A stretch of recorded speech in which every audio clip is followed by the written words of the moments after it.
అపోస్తలుడైన పౌలు ఫిలిప్పీలకు రాసిన పత్రిక 2వ అధ్యాయాన్ని మనం చూస్తూ ఉన్నాం. ఈ 2వ అధ్యాయంలో 4వ వచనం నుంచి మనం కొన్ని మాటలు చదువుదాం. మీలో ప్రతివాడును తన సొంత కార్యములను మాత్రమే గాక ఇతరుల కార్యములను కూడా చూడవలెను. క్రీస్తు యేసునకు కలిగిన ఈ మనస్సు మీరును కలిగి ఉండుడి. ఆయన దేవుని స్వరూపము కలిగిన వాడై ఉండి దేవునితో సమానంగా ఉండుట విడిచిపెట్టకూడని భాగ్యమని ఎంచుకొనలేదు, కానీ మనుష్యుల పోలికగా పుట్టి దాసుని స్వరూపమును ధరించుకుని తన్ను తానే రిక్తునిగా చేసుకొనెను. మరియు ఆయన ఆకారమందు మనుష్యుడిగా కనబడి మరణము పొందినంతగా, అనగా శిలువ మరణము పొందినంతగా విధేయత చూపినవాడై తన్ను తాను తగ్గించుకొనెను. దేవుడు తన పరిశుద్ధ వాక్యంను మన వినికిడిలో దీవించునుగాక. గడిచిన బైబిల్ స్టడీలో చాలా విషయాలు మనము మాట్లాడుకోవడం జరిగింది. అయితే గడిచినటువంటి బైబిల్ స్టడీలో దేవుడు తన్ను తాను ఎలాగా తగ్గించుకున్నాడు అనేటువంటి విషయాలు మనం చూసి ఉన్నాం. అదేవిధంగా ఈ యొక్క అధ్యాయంలో రకరకాల తప్పుడు బోధలు కూడా వినిపిస్తాయి అనేటువంటి విషయాన్ని కూడా మాట్లాడడం జరిగింది. తన్ను తాను రిక్తునిగా చేసుకున్నాడు అనేటువంటి మాట, ఆయన్ని ఎంటీ చేసుకున్నాడు అనేటువంటి మాటను తీసుకుని చాలామంది దాన్ని తప్పుగా దాన్ని ఇంటర్ప్రిట్ చేయడం మనం చూస్తాం. సంఘ చరిత్రలోనే ఈ యొక్క విషయాలు మనకి తెలుస్తాయి. అది ఈ రోజును కూడా రకరకాల టీచింగ్స్గా బయటికి వెళ్ళి అనేక మందిని మోసపుచ్చుతున్నట్లుగా మనం చూడవచ్చు. అయితే తను తాను రిక్తునిగా చేసుకొనెను, దీన్ని ఏమంటారంటే థియలాజికల్గా కెనోసిస్ థియరీ అంటారు. కెనోసిస్ థియరీ అంటే అసలు ఎందుకు తగ్గించుకున్నాడు యేసుక్రీస్తు ప్రభువారు, తను తాను ఎంటీ చేసుకోవడం అంటే ఏంటి, ఆయన ఈ లోకానికి వచ్చినప్పుడు తను తాను ఏమి విడిచిపెట్టాడు, తనలో ఏమి విడిచిపెట్టాడు అనేటువంటి వాదన ఒకటి మనం చూస్తాం. లిబరల్ థియాలజియన్స్ ఏం చేస్తారంటే వాళ్ళు ఈ యొక్క మాటను తీసుకుని, కొంతమంది లిబరల్ థియాలజియన్స్ ఈ మాటను తీసుకుని యేసుక్రీస్తు ప్రభువారు ఆయన యొక్క దైవత్వాన్ని విడిచిపెట్టేశాడు, ఆయన యొక్క దైవత్వాన్ని విడిచిపెట్టి ఈ లోకానికి మనుష్యుడిగా వచ్చాడు అని ఆయన యొక్క డీటీని కొంతమంది డినై చేస్తారు. అంటే ఆయన యొక్క దైవత్వాన్ని కొంతమంది డినై చేస్తూ టీచింగ్స్ కూడా ఉంటూ ఉన్నాయి. ఇది ఇప్పుడే ఏదో కొత్తగా మొదలైంది ఏమీ కాదు. సంఘ చరిత్రలోనే ఉన్నటువంటి విషయాలు, తప్పుడు బోధన అనేటువంటివి మనం చూస్తాం. ఒరిగెన్ అనేటువంటి ఒక థియోలాజియన్ ఆదిమ సంఘం తర్వాత రోజుల్లో సుమారుగా 200 AD 200 ఆ ప్రాంతంలో ఆయన ఒక బోధని ప్రవేశపెట్టాడు. ఏంటంటే యేసుక్రీస్తు ప్రభువారు తండ్రితో సమానుడు కాదు, తండ్రి అయిన దేవునితో సమానుడు కాదు, ఆయన తండ్రి అయిన దేవుని కంటే తక్కువ వాడు, కొంచెం చిన్నవాడు అనేటువంటి టీచింగ్ని ప్రవేశపెట్టాడు. అది చాలా మందిలోనికి వెళ్ళిపోయింది. ఆయన అలెగ్జాండ్రియా అనేటువంటి ప్రాంతానికి సంబంధించిన వాడు. తర్వాత అదే టీచింగ్స్ని తీసుకుని మరొక వ్యక్తి, ఏరియస్ అనేటువంటి ఒక వ్యక్తి, అదే టీచింగ్స్ని కొంచెం ఎక్స్పాండ్ చేస్తూ యేసుక్రీస్తు ప్రభువారి యొక్క దైవత్వాన్ని డినై చేస్తూ ఆయన కొన్ని సిద్ధాంతాలు ప్రవేశపెట్టి ప్రసంగాలు చేస్తూ ఉండేవాడు. ఈయన కూడా ఒక బిషప్, ఒక థియోలాజియన్. ఈయన కూడా అలెగ్జాండ్రియా అనేటువంటి ప్రాంతానికి సంబంధించిన వాడే. అయితే ఈయన మంచి కమ్యూనికేటర్, బాగా కమ్యూనికేట్ చేయగలడు, మంచిగా ప్రసంగాలు చేయగలడు. సో కాబట్టి ఆయన ప్రసంగించేటువంటి ప్రసంగాలు అంటే కమ్యూనికేషన్ ఎఫెక్టివ్గా ఉండడం వలన ఆయన చెప్పేటువంటివి తప్పుడు సిద్ధాంతాలైనా కానీ ప్రజల్లోనికి చాలా ఈజీగా వెళ్ళిపోతూ ఉండేవి. సో కాబట్టి విశ్వాసులుగా ఉన్నటువంటి మనకు సంఘానికి ఒక హెచ్చరిక ఏంటంటే మనం చూడవలసింది కమ్యూనికేషన్ స్కిల్ కాదు, మనం చూడవలసింది కంటెంట్ అనేటువంటిది తప్పనిసరిగా చూడాలి. ఎవరైనా వాక్యాన్ని బోధిస్తూ ఉన్నప్పుడు వాక్యానుసారంగా ఉందా లేదా అని పదే పదే లేఖనాలు మనం చూస్తూ ఉండాలి. లేఖనాల ప్రకారంగా ఉందా లేదా అనేటువంటిది మనం చూసుకోవాలి. అయితే ఆయన ఏం చేశాడంటే యేసుక్రీస్తు ప్రభువారు తండ్రి కంటే తక్కువవాడు అని చెప్పి ఆయన యొక్క దైవత్వాన్ని ఈయన దేవుడు కాదు అనేటువంటి విషయాన్ని ప్రవేశపెట్టాడు ప్రజల్లో. మరి ఎవరు యేసుక్రీస్తు ప్రభువారు అంటే ఆయన ఒక చిన్న దేవుడు అని టీచింగ్ మొదలుపెట్టాడు. చిన్న దేవుడు, లెస్సర్ గాడ్, అది ప్రవేశపెట్టి ఏం ప్రసంగం చేసేవాడంటే దేవుడు కొంతమంది ప్రతినిధుల్ని తన కొరకు వాడుకుంటాడు. అందులో ఏర్పాటు చేసుకున్నటువంటి ఆ డెలిగేట్స్ అందరిలో కూడా యేసుక్రీస్తు ప్రభువు ప్రముఖమైనటువంటి వ్యక్తి. సో మరి సృష్టి ఎలా కలిగిందంటే ఆయన ద్వారానే దేవుడు సృష్టిని సృష్టించాడు. మరి ఆయన ఆరాధించాలంటే ఆయన ఆరాధించవచ్చు. మరి ఆయన దేవుడు అంటే ఆయన దేవుడు కాదు అనేటువంటి తప్పుడు సిద్ధాంతాలు సంఘ చరిత్రలో మనం చూస్తాం. ఇప్పుడు కూడా యెహోవా సాక్షులు వారి యొక్క సిద్ధాంతాలని ఆ ఏరియస్ అనేటువంటి ఆయన యొక్క టీచింగ్స్ మీదే వాళ్ళు బేస్ చేసుకుని ఉంటారు. న్యూ వరల్డ్ ట్రాన్స్లేషన్ చాలా వాళ్ళ సిద్ధాంతాలకు అనుకూలంగా ఉన్నటువంటి ఆ ట్రాన్స్లేషన్ అది. సో దాన్ని మనం ఉపయోగించం. అయితే వాళ్ళు ఇప్పుడు ఉన్నటువంటి వ్యక్తులు ఆ విధంగా పూర్వంలో ఉన్నటువంటి వాటిని బేస్ చేసుకుని ఇప్పుడు కూడా తప్పుడు సిద్ధాంతాలు మరి ప్రకటన చేస్తూ ఉన్నారు. అయితే 312వ సంవత్సరంలో రోమన్ ఎంపరర్ కాన్స్టాంటైన్ అనేటువంటి ఆయన యుద్ధానికి వెళ్తున్నటువంటి సమయంలో ఆకాశంలో ఆయనకి ఒక దర్శనాన్ని చూస్తాడు. ఏంటంటే యుద్ధానికి వెళ్తున్న సమయంలో ఒక శిలువ కనిపించి బంగారు అక్షరాలతో దీనితో జయించు అనేటువంటి మాటను కనపడుతుంది. శిలువతో జయించు, కాంకర్ విత్ దిస్ అనేటువంటి మాట. తర్వాత ఆయన యుద్ధంలో గెలుపు పొందుకుంటాడు. మరలా వెనక్కి వస్తాడు. వెనక్కి వచ్చిన తర్వాత ఇది ఏంటి అని ఎంక్వైరీ చేస్తాడు. అప్పుడు ఇది క్రైస్తవ్యానికి సంబంధించింది అనేటువంటి విషయం తెలుసుకున్న తర్వాత ఆయన క్రైస్తవ్యాన్ని అంగీకరిస్తాడు. అంటే క్రీస్తుని సొంత రక్షకునిగా అంగీకరించాడా లేదనేటువంటిది పక్కన పెడితే ఈయన ఏం చేశాడంటే క్రైస్తవ్యాన్ని ఒక ప్రధానమైనటువంటి మరి మతంగా చేసి ఆయన ఆ రోమన్ సామ్రాజ్యంలో ఆయన ప్రమోట్ చేయడం మనం చూస్తాం. మనకు తెలుసు క్రైస్తవ్యం అనేటువంటిది వీఆర్ నాట్ ప్రమోటింగ్ రిలీజన్. మనము సేవియర్తో ఉన్నటువంటి రిలేషన్షిప్ గురించి మాట్లాడుతున్నాం. క్రైస్ట్తో ఉన్నటువంటి సంబంధం గురించి మనం మాట్లాడతాం. రిలీజన్ని నమ్ముకున్నవాడు పరలోకం పోడు అనేటువంటి విషయం మనకి బాగా తెలుసు. ఇంకొక విషయాన్ని కూడా గమనించాలి. క్రీస్తు గురించి నేను ఒక 100 ప్రసంగాలు చేసినా ఆ క్రీస్తుని వ్యక్తిగతంగా నా జీవితంలో కలిగి లేకపోతే నేను కూడా పరలోకం పోను. ఎవరు కూడా పరలోకం పోరు. యేసుక్రీస్తుని సొంత రక్షకునిగా పర్సనల్గా వ్యక్తిగతంగా మనము తెలుసుకుని ఉండాలి. సో ఆ రోజుల్లో మరి రకరకాల తప్పుడు బోధలు వినిపిస్తూ ఉండేవి. మనం ఏంటంటే ఈ రోజులో ఒకవేళ ఏమైనా విషయాలు మాట్లాడుకుంటే కేవలం చర్చిలోనే మనం మాట్లాడుకుంటాం దేవుని వాక్యాలకు సంబంధించి. కానీ ఆనాటి కాలంలో రోమా సామ్రాజ్యంలో ఒకవేళ మార్కెట్ ప్లేస్కి వెళ్ళినా కానీ ఈ డిస్కషన్స్ వినిపిస్తూ ఉండేవంట. థియాలజీకి సంబంధించినటువంటి లేఖనాలకు సంబంధించినటువంటి విషయాలు. ఒకవేళ ఎవరైనా ఏదైనా కూరగాయలు కొనుక్కునేటప్పుడు కూడా అమ్మేటువంటి వ్యక్తి ఏదో 2 మాటలు డిస్కషన్ పెట్టుకునేవాడంట. దేని నుంచి? వాక్యం నుంచి. దీనికి నీ ఒపీనియన్ ఏంటి, నీవు ఏం ఆలోచిస్తున్నావు దీని గురించి అని చెప్పేవాడంట.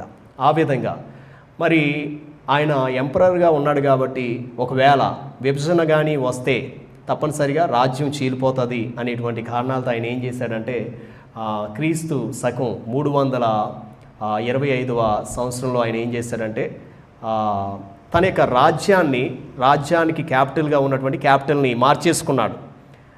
మార్చేసుకుని కాన్స్టాంటినోపుల్ అనేటువంటి ప్రాంతాన్ని రాజధానిగా చేసుకున్నాడు. ఎందుకంటే అక్కడ ఎక్కువ డిబేట్స్ జరుగుతున్నాయని ఆ ప్రాంతాన్ని మార్చేసుకుని కాన్స్టాంటినోపుల్ అనేటువంటి ప్రాంతాన్ని ఆయన రాజధానిగా చేసుకున్నాడు. తర్వాత ఏం చేశాడంటే అక్కడి నుంచి ఆ కాన్స్టాంటినోపుల్ అనేటువంటి ప్రాంతాన్ని ఇప్పుడు ప్రస్తుతం మనం ఇస్తాంబుల్ అంటాం. సో అక్కడి నుంచి 25 మైళ్ళ దూరంలో నిషియా అనేటువంటి ప్రాంతం ఉంది. ఈ నిషియా అనేటువంటి ప్రాంతంలో ఆయన సుమారుగా 318 మంది బిషప్స్తో, థియాలజియన్స్తో ఒక పెద్ద సభని ఏర్పాటు చేశాడు. దీన్నే కౌన్సిల్ ఆఫ్ నిషియా అంటారు. కౌన్సిల్ ఆఫ్ నిషియా మీరు ఒకవేళ సెర్చ్ చేస్తే మీకు ఈ విషయాలు గూగుల్లో కూడా తెలుస్తాయి. కౌన్సిల్ ఆఫ్ నిషియా సంఘ చరిత్ర గురించి నేను మాట్లాడుతూ ఉన్నాను. అక్కడ 318 మంది చాలా ప్రాంతాల నుంచి, చాలా దేశాల నుంచి అక్కడికి రావడం జరిగింది. ఎందుకు అంటే అనేక రకాలైనటువంటి థియోలాజికల్ ఎర్రర్స్ ఏమైతే కనబడుతూ ఉన్నాయో, తప్పుడు సిద్ధాంతాలు ఏమైతే వినిపిస్తున్నాయో దానిపైన ఒక స్పష్టత కావాలి అని ఆయన ఆ స్కాలర్స్ని అందరినీ కూడా పిలిపించి అక్కడ ఒక మీటింగ్ పెట్టడం జరిగింది. అయితే ఆ మీటింగ్ చాలా రోజులు జరిగింది. చాలా వాదోపవాదనలు వినిపించబడ్డాయి. వాళ్ళేమి సాధారణమైనటువంటి వ్యక్తులేం కాదు, చాలా పెద్ద స్కాలర్స్ వాళ్ళు. అయితే అందులో ఏరియస్ అనేటువంటి ఆయనకి సమయం ఇచ్చారు. ఆయన యొక్క ప్రజెంటేషన్ చేయమని. ఆయన ప్రజెంటేషన్ చేశాడు. యేసుక్రీస్తు ప్రభువారు దేవుడు కాదు అనేటువంటి సిద్ధాంతాలు ప్రవేశపెట్టాడు. అయితే ఆ కౌన్సిల్లో ఉన్నటువంటి 318 మందిలో మొత్తం మెజారిటీ ఆఫ్ ద పీపుల్ ఆయన యొక్క చేసినటువంటి వ్యాఖ్యలు ఏమైతే ఉన్నాయో, ఆయన యొక్క బోధ అది వాక్యానుసారమైంది కాదు అని కొట్టివేశారు. సో కాబట్టి ఆయన్ని ఒక హెరిటిక్గా, అంటే ఒక తప్పుడు ప్రచారకుడిగా, లేకపోతే తప్పుడు అబద్ధ బోధకుడిగా ఆయన్ని ఆ రోజు డిక్లేర్ చేయడం జరిగింది. తర్వాత ఇంకొక ఆయన ఉన్నాడు. ఆయన పేరు యూసిబియస్ అనేటువంటి ఆయన ఈ ఎంపరర్కి ఫ్రెండ్. సో ఈయన కూడా చాలా ఇన్ఫ్లుయెన్షియల్ పర్సన్ ఆ సామ్రాజ్యంలో. కాబట్టి ఆయన యొక్క సిద్ధాంతాలు ఆయన ప్రవేశపెట్టాడు. ఆయన కూడా ఇంచుమించుగా ఇలాగే ప్రజెంట్ చేశాడు. యేసుక్రీస్తు ప్రభువారు మరి ఆయన యొక్క దైవత్వాన్ని డైల్యూట్ చేసేటువంటి, పలచన చేసేటువంటి ప్రజెంటేషన్ ఆయన ఇవ్వడం జరిగింది. ఏదేమైనప్పటికీ వీళ్ళందరూ కూడా ఈ విధంగా ప్రజెంటేషన్ చేస్తూ ఉన్నప్పుడు ఒక థియోలాజియన్, అథనీసియస్ ఆయన పేరు, ఆయన ముందుకొచ్చి ఆయన యొక్క ప్రజెంటేషన్ ఇవ్వడం జరిగింది. యేసుక్రీస్తు ప్రభువారు తండ్రి అయిన దేవునితో సమానుడు, పరిశుద్ధాత్ముడితో సమానుడు. ఈ ముగ్గురు విషయాల గురించి మాట్లాడుకుంటున్నప్పుడు త్రిత్వాన్ని చాలా వాక్యానుసారమైనటువంటి రీతిలో ఆయన ప్రజెంట్ చేయడం జరిగింది. సో కాబట్టి ఆయన తెలియచేసినటువంటి విషయం ఏంటంటే ఎవరికి ఎవరు తక్కువ ఎక్కువ అనేటువంటిది కాదు. కోఈక్వాలిటీ, కోఎగ్జిస్టెన్షియాలిటీ అనేటువంటి విషయాలు ఆయన ప్రజెంట్ చేసినప్పుడు మిగతా వాళ్ళ యొక్క విషయాలన్నీ కూడా తప్పుడు బోధలు అని ఆ రోజు కొట్టివేయడం జరిగింది. దీన్ని నీషియన్ క్రీడ్లో దీన్ని ఒక డాక్యుమెంట్ చేశారు, ఆయన యొక్క ప్రజెంటేషన్ని. అప్పటి నుంచే మరి సంవత్సరాల తరబడి మనం చాలాసార్లు దాన్ని మనం రిఫరెన్స్గా కూడా మనం తీసుకుంటాం సంఘ చరిత్రలో వాళ్ళు ఇచ్చినటువంటి కాంట్రిబ్యూషన్ని.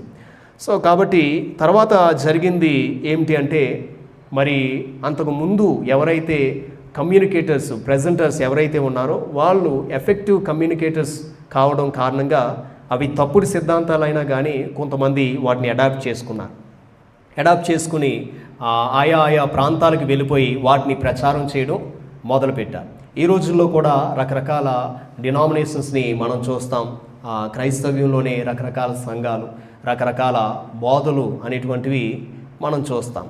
అయితే ఏదేమైనప్పటికీ కాన్స్టంటైన్కి ఒక సొల్యూషన్ అనేటువంటిది దొరికింది. ఏంటి అంటే యేసుక్రీస్తు ప్రభువారు fully God and fully man, 100% God and 100% man. ఆయన యొక్క దైవత్వం గురించి, ఆయన యొక్క హ్యూమానిటీ గురించి, మానవత్వం గురించి ఒక క్లారిటీ అనేటువంటిది అక్కడ రావడం జరిగింది. అయితే దాన్ని కూడా ఏం చేశారంటే అప్పట్లో వాళ్ళు ఒక పొలిటికల్ టర్నింగ్ పాయింట్గా దాన్ని తిప్పడం జరిగింది. ఎలాగంటే అథనీసియస్ వాక్యానుసారంగా విషయాలు ప్రజెంట్ చేసినప్పటికీ ఎంపరర్ వెనకాల ఉండడాన్ని బట్టి తప్పనిసరిగా ఆ ఎంపరర్ కావాలనే ఈ యొక్క విషయాలను మరి అప్రూవ్ చేశాడు అనేటువంటి విషయాలు కూడా ఆ రోజుల్లో చాలా గలిబిలి చేసినటువంటి పరిస్థితులు మనం చూస్తాం. ఏది ఏమైనప్పటికీ రాను ఈ డాక్ట్రినల్ ఫార్మేషన్ అనేటువంటిది జరుగుతూ వచ్చింది. అంటే ఆదిమ సంఘంలో మరి డాక్ట్రినల్ ఫార్మేషన్ అనేటువంటిది లేదా అంటే ప్రత్యేకించి ఈ సిద్ధాంతం ఇది అని ఫార్మేషన్ అనేటువంటిది జరగలేదు. సంవత్సరాలు నడుస్తూ ఉండగా ఇది సిస్టమేటిక్గా ఈ డాక్ట్రిన్స్ అనేటువంటివి ఫార్మేషన్లోనికి రావడం మనం చూస్తూ ఉన్నాం. సో ఈ 2వ అధ్యాయంలో చాలామంది యేసుక్రీస్తు ప్రభువారి యొక్క డీటీని పలచన చేసి లేకపోతే మాట్లాడడం మనం చూస్తాం.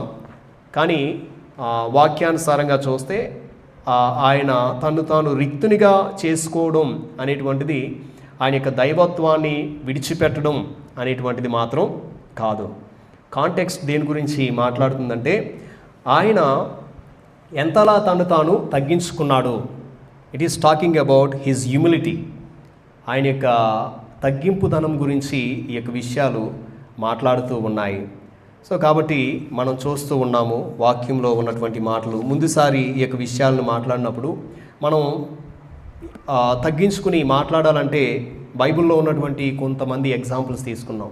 వాళ్ళు తమకంటే తక్కువైనటువంటి జంతువులతో పోల్చుకుని మాట్లాడుతూ ఉంటారు. నేను పురుగు వంటి వాడిని, నేను కౌజుపెట్ట వంటి వాడిని. మెఫీబోషెత్ అంటాడు, నేను కుక్క వంటి వాడిని అంటాడు. అంటే ఏంటి? That is the greater degree of humility according to them. మనకేంటంటే మనకంటే తక్కువగా ఉన్నటువంటి స్పెసీస్తో మనం పోల్చుకుని నేను తగ్గించుకున్నాను అనేటువంటి విషయాన్ని మనం ఇతరులకి తెలియజేస్తాం. దేవుడు తను తాను తగ్గించుకోవాలి అనుకున్నప్పుడు తన తర్వాత స్పెసీస్ ఏమున్నది? మామూలుగా చెప్పాలంటే ఏంజల్స్ ఉన్నారు. ఏంజల్స్తో ఆయన సరిపోల్చుకోలేదు. ఏంజల్స్ యొక్క రూపాన్ని ఆయన దాల్చుకోలేదు. మనం 3వ కేటగిరీలో ఉన్నాం. దేవుడు, దేవదూతలు, తర్వాత మనం. సో మనుష్యుని యొక్క రూపాన్ని ఆయన దాల్చుకున్నాడు అని, మనుష్యుడు పోలికగా పుట్టి దాసుని స్వరూపమును ధరించుకున్నాడు అనే విషయాన్ని మనము చూస్తాం. శిష్యులు యేసుక్రీస్తు ప్రభువారితో 3.5 సంవత్సరాల పాటు ఆయన ఫిజికల్గా ఈ భూమి మీద ఉండి పరిచర్య చేసినప్పుడు 3.5 సంవత్సరాలు శిష్యులు యేసుక్రీస్తు ప్రభువారితో తిరిగారు. ఆయన ఎక్కడికి ప్రయాణం చేస్తే అక్కడికి ప్రయాణం చేశారు. ఆయన దేవుడై ఉన్నాడు. నరుని యొక్క హృదయం ఆయనకి బాగా తెలుసు. ఒకసారి ఆలోచించండి, వీళ్ళు ఎన్ని ఆర్గ్యుమెంట్స్ పెట్టుకున్న శిష్యులు, లేకపోతే ఎలాంటి ఆలోచనలు కలిగి ఉన్న యేసుప్రభు వారికి తెలియకుండా ఉంటుందంటారా? తప్పనిసరిగా తెలుసు ఆయనకి.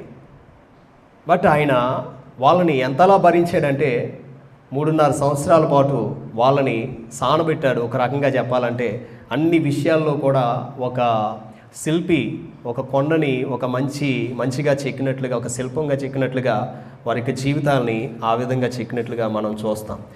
సో యేసుక్రీస్తు ప్రభు వారికి వారి యొక్క హృదయాలు తెలుసు, వారి యాక్షన్స్ తెలుసు. అయినా కానీ ఆయన ఎక్కడ వారిని అనుమతించాలో అక్కడ వారిని అనుమతించాడు.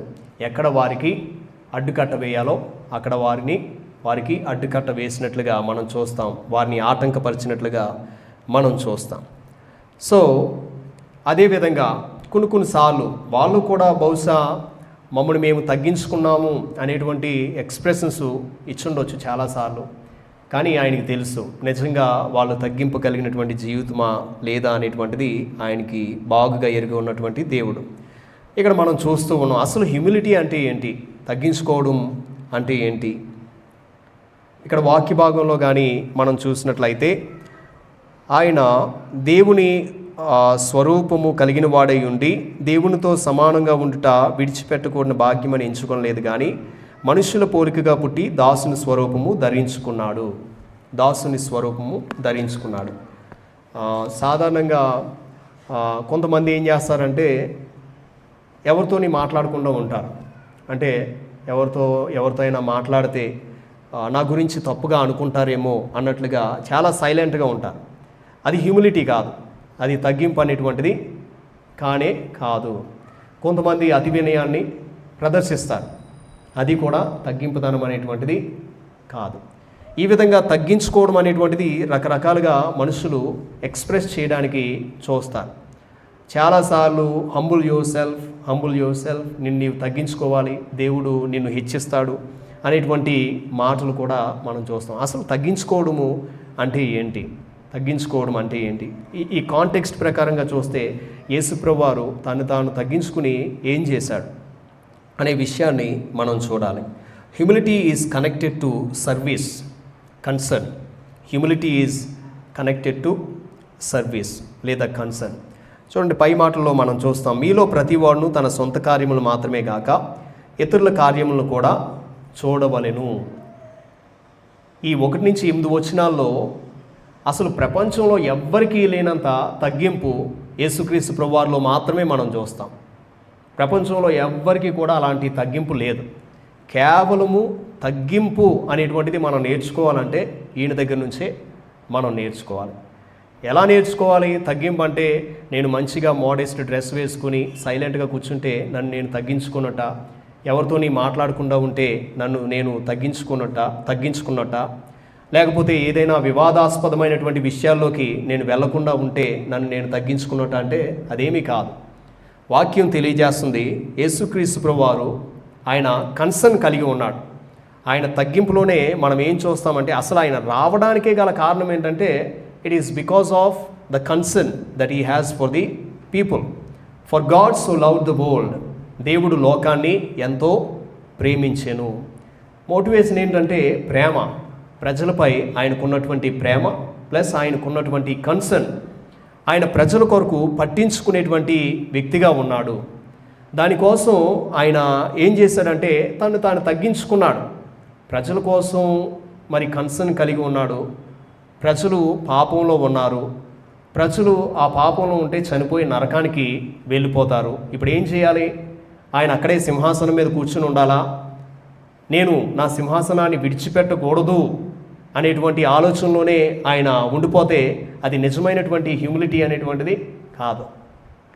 సో ఇక్కడ ఈ హ్యూమిలిటీ అనేటువంటిది ఏ విధంగా ఆయన ఎక్స్ప్రెస్ చేశాడంటే ఆయన కన్సర్న్ కలిగి ఉండడం ద్వారా ఆయన ఎక్స్ప్రెస్ చేసినట్లుగా మనం చూస్తాం. అంటే ఈ హ్యూమిలిటీ ఏం చేసిందంటే ఆయన్ని ముందుకి మూవ్ చేసింది.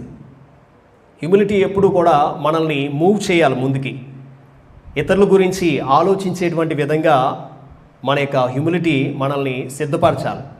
ఒకవేళ నేనున్నటువంటి జోన్లోనే నేనుండి ఎవరితోని నాకు సంబంధం లేదు, వేటితోని నాకు సంబంధం లేదు, నా జీవితం నా కుటుంబం అంతే అని నేను అనుకుంటే అది తగ్గింపు కలిగినటువంటి జీవితం ఏమాత్రం కాదు.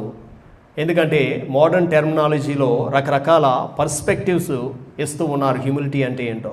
కానీ ఇక్కడ కాంటెక్స్ట్ ప్రకారంగా చూస్తే ఈ హ్యాడ్ కన్సర్న్ ఫర్ పీపుల్.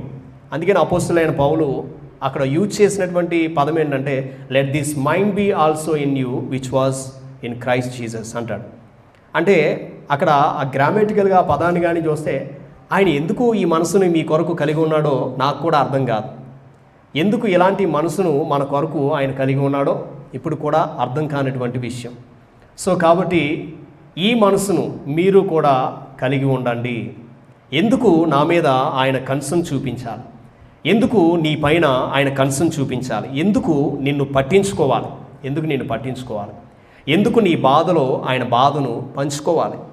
కొన్నిసార్లు నిన్నెవ్వరూ ఈ ప్రపంచంలో ఎవ్వరూ అర్థం చేసుకోలేనటువంటి సమయంలో నువ్వు దేవుని దగ్గరికి వెళ్తావు. ఎందుకంటే దేవుడే నన్ను అర్థం చేసుకోగలడు. దేవుడు కూడా ఎందుకు అర్థం చేసుకోవాలి? నేను ఎందుకు అర్థం చేసుకోవాలి? ఎందుకంటే ఆయన నేను ప్రేమిస్తున్నాడు కాబట్టి నీ మీద కన్సర్న్ కలిగి ఉన్నాడు.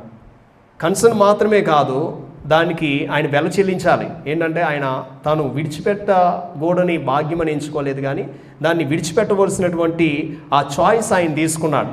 అంటే ఆ సింహాసనాన్ని, ఆ మహిమను ఆయన విడిచిపెట్టి రావాల్సినటువంటి ఆవశ్యకత ఏర్పడింది. కాబట్టి నేను తగ్గించుకుంటూ ఉన్నాను అంటే దానికి అర్థం ఏంటంటే నా హృదయంలో ఇతరుల పట్ల నాకు ఒక భారం అనేటువంటిది కలగాలి, ఒక కన్సర్న్ అనేటువంటిది కలగాలి. అది నన్ను మూవ్ చేయాలి. తగ్గించుకోవడం అంటే తప్పనిసరిగా హార్డ్ వర్క్ చేయాలి, పని చేయకుండా నన్ను నేను తగ్గించుకుంటున్నాను అనేటువంటిది ఇక్కడ వాక్యానుసారం కాదు. సో కాబట్టి ఎవరో గురించి నాకెందుకు, నేను నా కుటుంబం బాగుంటే చాలు అనేటువంటిది కూడా ఇక్కడ తగ్గింపు అనేటువంటిది మనం చూడం. తగ్గించుకునేటువంటి స్వభావం ఉన్న వాళ్ళే ఇతరుల గురించి ఆలోచిస్తారు. తగ్గించుకునేటువంటి స్వభావం ఉన్న వాళ్ళే. కాబట్టి ఇది ఫౌండేషన్ అయి ఉంది. తగ్గించుకోవడానికి ఫౌండేషన్ ఏంటంటే ఇతరుల పట్ల కన్సర్న్ కలిగి ఉండడం. సో రెండో విషయాన్ని మనం చూస్తాం. రెండోది ఏంటంటే humility is connected to sacrifice, cross. ఫస్ట్ది సర్వీస్ అని చూసాం. సర్వీస్లో సేవ చేయడం. ఆయన అంటాడు ఆ సర్వీస్లో కన్సర్న్ కలిగి ఉండడం. తర్వాత సాక్రిఫైస్లో క్రాస్ అని మనం చూస్తాం. It is connected to cross. ఆయన ఎంతలా తాను తగ్గించుకున్నాడు అనేటువంటి మాటను చూసినప్పుడు సిలువ మరణం నొందినంతగా తాను తగ్గించుకున్నాడు అని వాక్యంలో మనం చూస్తాం. ఆయన సర్వీస్ చేశాడు. ఎవరికి చేశాడు ఈ సర్వీస్ అనేది ప్రాముఖ్యమైనది. ఈ రెండు విషయాల గురించి మాట్లాడుతున్నాను. మొట్టమొదటిది ఆయన సర్వీస్, ఆయన యొక్క హ్యూమిలిటీ ఆయన యొక్క సర్వీస్కి కనెక్ట్ చేయబడి ఉంది. ఆయన యొక్క హ్యూమిలిటీ ఆయన చేసినటువంటి సాక్రిఫైస్కి కనెక్ట్ చేయబడి ఉంది. ఎవరికి చేశాడు ఈ సేవ అనేటువంటిది మనం చూడాలి. మత్తయి సువార్త 5వ అధ్యాయం 43 నుంచి 48 వచనాలు ఒకసారి మనం చూద్దాం. మత్తయి సువార్త 5వ అధ్యాయం. నీ పొరుగువాని ప్రేమించి నీ శత్రువును ద్వేషించమని చెప్పబడిన మాట మీరు విన్నారు కదా. అది పాత నిబంధనలో ఆ ధర్మశాస్త్రంలో ఉన్నటువంటి మాట. నీ పొరుగువాన్ని ప్రేమించి నీ శత్రువును ద్వేషించు అని చెప్పబడినటువంటి మాట. నేను మీతో చెప్పినది ఏమనగా, మీరు పరలోకమందున్న మీ తండ్రికి కుమారులై ఉన్నట్లు మీ శత్రువులను ప్రేమించాలి అని దేవుని యొక్క వాక్యం తెలియజేస్తుంది. యేసుప్రభువు వారు చెప్తూ ఉన్నారు, ధర్మశాస్త్రంలో మీ శత్రువును ద్వేషించండి అని చెప్పబడి ఉంది కదా, కానీ ఇప్పుడు నేను చెప్తున్నాను, మీరేం చేయాలంటే మీ శత్రువును సహితము ప్రేమించాలి, మిమ్మల్ని హింసించు వారి కొరకు ప్రార్థన చేయండి అని ఆయన చెప్తూ ఉన్నాడు. ఆయన చెడ్డవారి మీదను మంచివారి మీదను తన సూర్యుని ఉదయింపు చేసి నీతిమంతుల మీదను అవినీతిమంతుల మీదను వర్షం కురిపించున్నాడు. అంటే ఆయన పార్షియాలిటీ అనేటువంటిది చూపించట్లేదు. అందరిపైన కూడా ఆయన తాను ఇవ్వాల్సినటువంటి దీవెనలు ఆశీర్వాదాలు ఆయన ఇస్తూనే ఉన్నాడు. వర్షాన్ని రప్పిస్తూ ఉన్నాడు, సూర్యుడిని ఉదయింపు చేస్తూ ఉన్నాడు. న్యాచురల్ రిసోర్సెస్ ఏమైతే ఉన్నాయో వాటన్నిటినీ కూడా అందరికీ అందుబాటులో ఆయన తెచ్చి ఉన్నాడు. మీరు మిమ్మల్ని ప్రేమించే వారిని ప్రేమించిన యెడల మీకేం ఫలం కలుగుతుంది? మిమ్మల్ని ప్రేమించే వారిని మీరు ప్రేమిస్తే ఫలమే మీకు కలగదని చెప్తూ ఉన్నాడు. సొంకర్లు కూడా అలాగే చేయించున్నారు కదా. మీ సహోదరులకు మాత్రం వందనం చేసిన యెడల మీరు ఎక్కువ చేయించున్నదేమి? అన్యజనులను అలాగూ చేయించున్నారు కదా. మీ పరలోకపు తండ్రి పరిపూర్ణుడు గనుక మీరును పరిపూర్ణులుగా ఉండేదరు.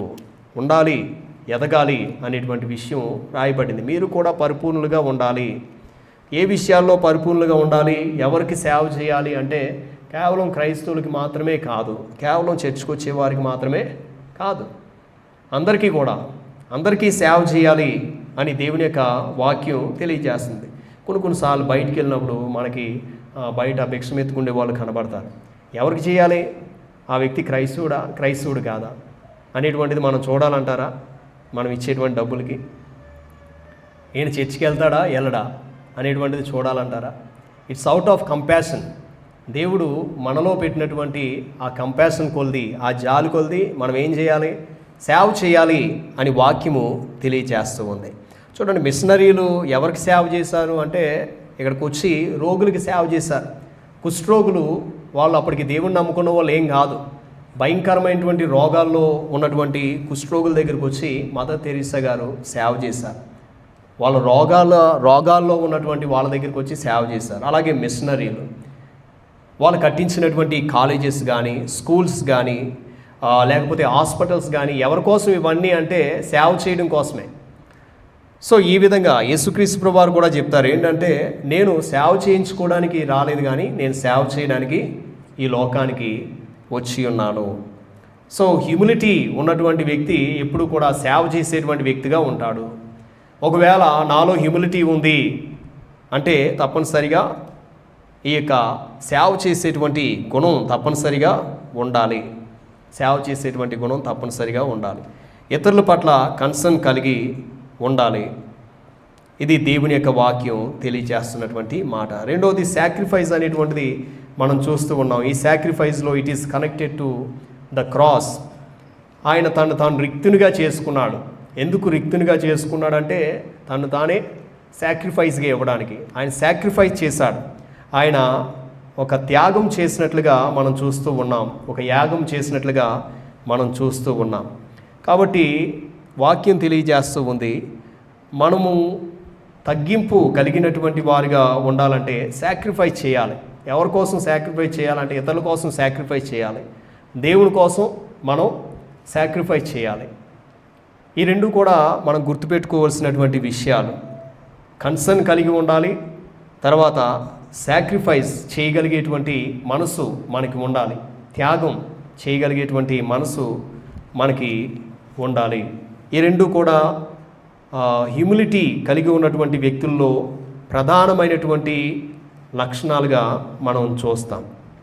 అయితే ఆయన తగ్గించుకోవడానికి అసలు ఆయన ఎవరు అనేటువంటి విషయం మనకి అర్థం కావాలి. ఎంతలా తాను ఆయన తగ్గించుకున్నాడు.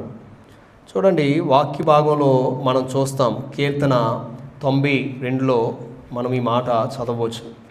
కీర్తన 90వ కీర్తన 2వ వచనంలో ఈ మాట: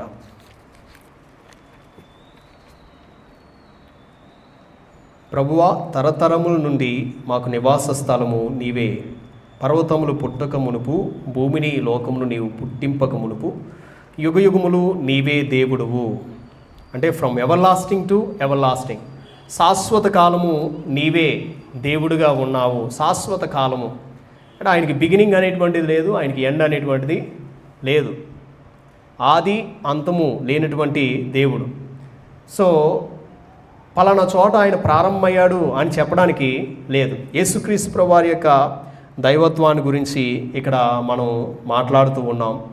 ఆయన ఏ స్థితిలో ఉన్నవాడు, తను తాను ఎలా తగ్గించుకున్నాడు అనేటువంటి విషయాన్ని మనం చూస్తూ ఉన్నాం.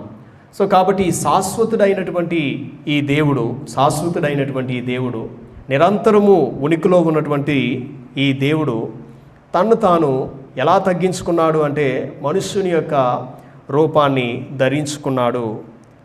మనుష్యుని యొక్క దాసుని యొక్క రూపాన్ని ధరించుకున్నాడు. మనుష్యుల పోలికగా పుట్టి ఉన్నాడు. తను తానే రిక్తునిగా చేసుకున్నాడు అనే విషయాన్ని మనం చూస్తాం. మనము టైం ప్రకారంగా పనిచేస్తాం. ఇంకొక 5 నిమిషాల్లో ఉందంటే ముగించాలి, అది మన టైం. 9 అయిపోతుందంటే మనం ఇంటికి వెళ్ళిపోవాలి. మనం టైం ప్రకారంగా పనిచేస్తాం. We are bound by time. అలాగే పలానా రోజున పలానా చోటకి వెళ్ళాలి అని మనం ఒక స్కెడ్యూల్ చేసుకుంటాం. నెలల్ని మనం లెక్క పెట్టుకుంటాం, రోజుల్ని మనం లెక్క పెట్టుకుంటాం, గంటల్ని లెక్క పెడతాం, నిమిషాలని లెక్క పెడతాం, సెకండ్ని కూడా మనం లెక్క పెడతాం. అదేవిధంగా మనిషి యొక్క ఈ యొక్క లైఫ్ స్పాన్ ఏదైతే ఉందో దాన్ని కూడా మనం లెక్క పెడతాం. దేవుడు సృష్టించిన ప్రతి వాటికి కూడా ఈ లోకంలో లైఫ్ స్పాన్ అనేటువంటిది దేవుడిచ్చాడు, ఆయుష్ అనేటువంటిది దేవుడిచ్చాడు. అది జంతువులు కావచ్చు, పక్షులు కావచ్చు, కీటకాలు కావచ్చు, లేకపోతే మనుషులు కావచ్చు. ఆయన పెట్టినటువంటి లైఫ్ స్పాన్ అయిపోయినప్పుడు మనం వెళ్ళిపోవాల్సిందే. నేను వెనక్కి కూర్చుంటాను, ఇక్కడ ఆగుతాను అనడానికి లేదు. అందుకే నా మాట చక్కగా రాయబడింది, నరులారా తిరిగి రండి అని ఆయన పిలుస్తాడు. ఒకసారి కాల్ ఇచ్చాడంటే ఎక్కడున్నా కానీ వెళ్ళిపోవాల్సిందే లైఫ్ స్పాన్.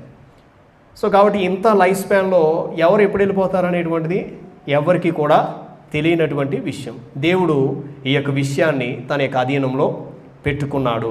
సమయాల్ని, కాలాల్ని ఆయన ఏం చేశాడు? ఆయన తన యొక్క అధీనంలో పెట్టుకున్నాడు. సో మనం సమయం ప్రకారంగా పనిచేయాలి. ప్రతి వస్తువుకి కూడా ఎక్స్పైర్ డేట్ ఉంది. అంటే దేవుడు సృష్టించిన మనిషి కూడా ఏదైనా వస్తువుని తయారు చేసినప్పుడు దానికి ఒక ఎక్స్పైర్ డేట్ పెడతాడు. ఒక పెన్నును కానీ తయారు చేస్తే ఇది ఇన్నాళ్ళు పనిచేస్తుంది, ఒక మెడిసిన్ తయారు చేస్తే ఇది ఇన్నాళ్ళు పనిచేస్తుంది. సో మరి దేవునికి లైఫ్ స్పాన్ గురించి మనం మాట్లాడుతున్నప్పుడు ఆయన శాశ్వతుడైనటువంటి దేవుడు. ఆయన he lives from ever lasting to ever lasting. అంటే ఆయనకి అంతం అనేటువంటిది లేదు, ఆయనకి ఆరంభం అనేటువంటిది లేదు.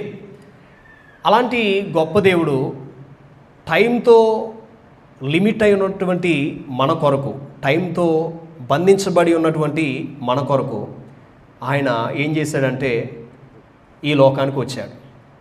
33.5 years ఆయన ఈ లోకంలో ఉన్నాడు.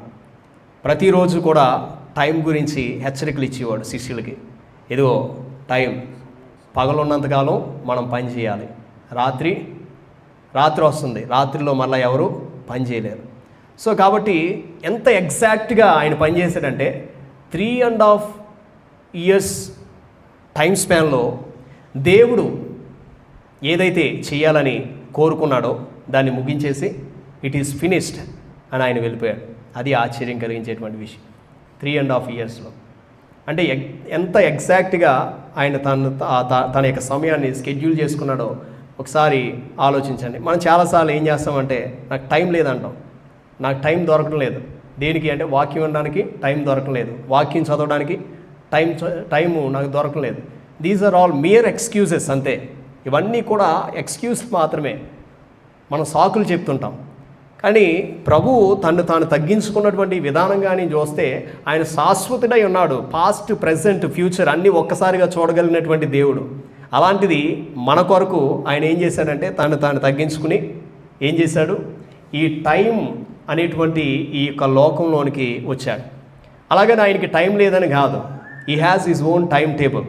ఆయనకి ఒక టైం టేబుల్ ఉంది, మన 24 hours టైం టేబుల్ కాదు అది. సో కాబట్టి ఈ యొక్క విషయం మనం అర్థం చేసుకోవాలి. అంటే ఎంతలా తగ్గించుకున్నాడో ఒకసారి, తాను ఎంతలా తగ్గించుకున్నాడో ఒకసారి ఆలోచించండి. అంత గొప్ప దేవుడు, శాశ్వతుడైనటువంటి దేవుడు, అసలు పాస్ట్, ప్రజెంట్, ఫ్యూచర్, భూత, వర్తమాన, భవిష్యత్ కాలాలని ఒక్కసారిగా చూడగలిగినటువంటి దేవుడు ఈ లోకానికి వచ్చాడు. ఏంటి చేయడానికి అంటే ఏంటంటే నీకు ఇవ్వబడినటువంటి సమయం వృధాగా నువ్వు వృధా చేసుకోవద్దు. మరి ఆయన మనకి సమయాన్ని ఇచ్చాడు. ఆయన మనకి సమయం ఇవ్వడమే ఆయన తగ్గించుకోవడం. ఆయన మనకి సమయాన్ని ఇవ్వడమే ఆయన తగ్గించుకోవడం. ప్రియమైన దేవుని బిడ్డలారా, ఈ లోకంలో చాలామంది గొప్పోళ్ళు ఉంటారు. వాళ్ళ అపాయింట్మెంట్స్ కోసం, అంటే మన పర్మిషన్ కోసం మనం చాలాసార్లు వాళ్ళ చుట్టూ తిరగవలసి ఉంటుంది. డాక్టర్ల దగ్గరికి పలానా టైం అని ఇస్తారు, వాళ్ళ దగ్గరికి మనం వెళ్ళాలి, వాళ్ళ టైం కోసం మనం ఎదురు చూడాలి. కానీ ఈ శాశ్వతుడైనటువంటి దేవుడు ఆయన సమయాన్ని 24/7 ఆయన అవైలబుల్గా చేశాడు మనకి. ఆయన తగ్గింపుని మనం అసలు దాన్ని గ్రహించుకోగలుగుతున్నామా? ఎప్పుడైనా కృతజ్ఞత చెప్పగలిగామా? ప్రభు ఇంతలా మీరు నా కొరకు తగ్గించుకున్నా. ఎవరు లెక్క చేస్తారు బయటికి వెళ్తే? మిమ్మల్ని ఎవరు లెక్క చేస్తారు బయటికి వెళ్తే? ఈ ప్రపంచంలో ఎవరు కూడా లెక్క చేయరు. కానీ ఒక లోకాలిటీ పీపుల్ ఒకవేళ లెక్క చేస్తారేమో, కానీ మిగతా చోట విలువే లేదు. అలాంటిది విలువ లేనటువంటి వ్యక్తుల కోసం దేవుడు విలువనిస్తూ ఉన్నాడు. ప్రశ్న ఏంటంటే నీవు ఆయనకి సమయాన్ని ఇవ్వగలుగుతున్నావా? సమయాన్ని ఇవ్వకుండా నేను హంబుల్ పర్సన్ని అని చెప్పడానికి లేదు, నన్ను నేను తగ్గించుకుంటున్నాను అని చెప్పడానికి లేదు. ఆయనకి మాత్రమే కాదు, ఆయన ఏం టీచ్ చేశారంటే you have to give your time to the people. కేవలం దేవునికి మాత్రమే కాదు, దేవునికి ఇచ్చినటువంటి సమయం తర్వాత నువ్వు ప్రజల కోసం కూడా సమయాన్ని హెచ్చించాలి. ఎందుకంటే హంబుల్నెస్కి, హ్యూమిలిటీకి అక్కడ బేసిస్ మనం చూస్తూ ఉన్నాం. కన్సర్న్ ఫర్ ద పీపుల్ అనేటువంటి విషయాన్ని మనం చూస్తూ ఉన్నాం. సో కాబట్టి దేవుడు ఎన్ని సంవత్సరాలు ఇచ్చాడో నీకు, 70 సంవత్సరాల, 80 సంవత్సరాల ఇచ్చినటువంటి సమయంలో అయ్యో నేను ఏం చేయలేకపోయానే అనడానికి లేదు. నెక్స్ట్ ఫాలోవర్ ఎవరంటే అపోస్తలుడైన పౌలు. ఆయనకి ఇవ్వబడినటువంటి లైఫ్ స్పాన్ ఎంతైతే ఉందో అది 30 years ఆ మినిస్ట్రీ టైంలో ఏమంటాడో తెలుసా?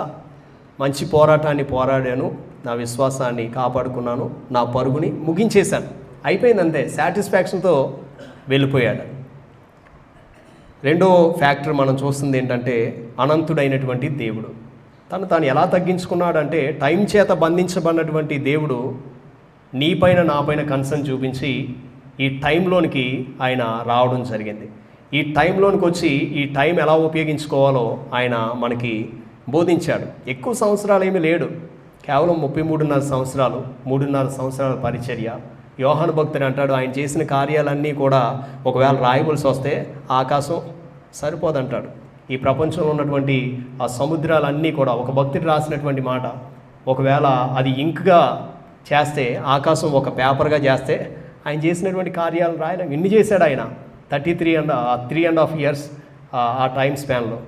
ఒకసారి ఆలోచించాలి. అనంతుడైనటువంటి దేవుడు, దీన్ని ఇమ్మెన్సిటీ అంటాం, ఇమ్మెన్సిటీ ఆఫ్ గాడ్. అనంతుడైనటువంటి దేవుడు అంటే ఏంటి? ఆయన ఈ స్పేస్ చేత బంధించబడినటువంటి దేవుడు కాదు. ఒక మాట మనం గుర్తు చేసుకోవాలి. ఒక చోట అంటాడు ఆకాశము నా యొక్క సింహాసనము, భూమి నా పాదపీఠము. భూమి నా పాదపీఠం, ఆకాశము నా సింహాసనం. సొలొమోను కూడా దేవుని గురించి మాట్లాడతాడు, నీవన్నిటికంటే కూడా ఉన్నతుడు అయినటువంటి దేవుడు. ఆయన బంధించలేం. ఈ సమయం చేత కానీ లేకపోతే ఈ స్పేస్ చేత కానీ ఆయన్ని బంధించలేం.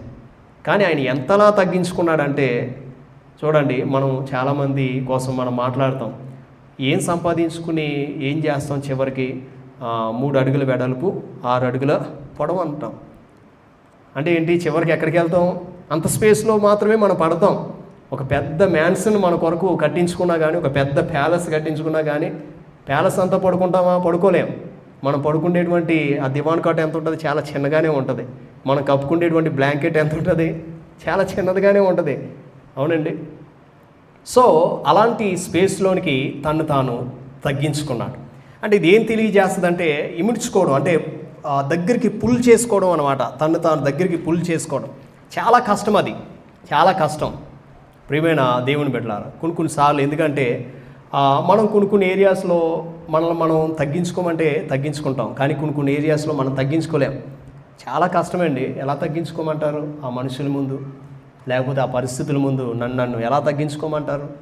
ఇట్స్ నాట్ పాసిబుల్, చాలా కష్టం అని మనం అనుకుంటాం. కానీ దేవుడు తెలియజేస్తూ ఉన్నాడు. ఆయన నిరూపించి చూశాడు. అనంతుడైనటువంటి దేవుడు. ఈ లోకం చేత ఆయన్ని మనం పట్టలేం, కానీ ఆయన తన్ను తాను ఇముడ్చుకొని తగ్గించుకుని ఈ లోకానికి రావడం జరిగింది. సో కాబట్టి ఇది ఏ విషయాన్ని తెలియజేస్తుందంటే, ఎలాంటి పరిస్థితిలోనైనా కానీ మనం తగ్గించుకోగలం. ఎలాంటి పరిస్థితిలోనైనా కానీ మనం తగ్గించుకోగలం. అసలు తగ్గింపు అనేటువంటిది రావాలంటే కన్సర్న్ అనేటువంటిది ఉండాలి, సాక్రిఫైస్ అనేటువంటిది ఉండాలి. ఈ రెండు లేకపోతే service cross, concern cross, service sacrifice, ఇవి లేకపోతే మన జీవితంలో తగ్గింపు అనేటువంటిదే ఉండదు. సో కాబట్టి ఈ మాటల చేత దేవుడు మనల్ని దీవించునుగాక.